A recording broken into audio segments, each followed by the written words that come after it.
নওগাঁয় জমে উঠেছে বৃক্ষ মেলা। 40টি স্টলে শোভা পাচ্ছে ফলজ, বনজ, ঔষধি ও শোভা বর্ধনকারী গাছের চারা। প্রতিদিন বেচাকেনা হচ্ছে 2 লাখ টাকা। নওগাঁ থেকে বিস্তারিত জানিয়েছেন সহকর্মী আব্বাস আলী।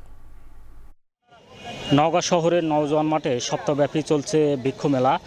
মেলার আজ ষষ্ঠ দিনব্যাপী মেলা চললেও দুপুরের পর থেকে সন্ধ্যা পর্যন্ত দর্শনার্থীদের পদচারণায় মুখরিত হয়ে ওঠে। তারা এই স্টলগুলো থেকে বিভিন্ন গাছ দেখেন এবং তারা পছন্দের মতো গাছগুলো কিনছেন। মেলার আয়োজকরা জানিয়েছেন মেলাতে প্রায় 40টি স্টল রয়েছে। এইসব স্টলে বিভিন্ন ধরনের ফলজ, বনজ, ঔষধি গাছ দিয়ে সাজানো রয়েছে। আমড়া, লিচু, লটকন, রামবুটান, লিচু, কাঁঠাল বা রামবুটান যেগুলো রয়েছে সেগুলো বিক্রি হচ্ছে 200 থেকে 500 টাকার মধ্যে।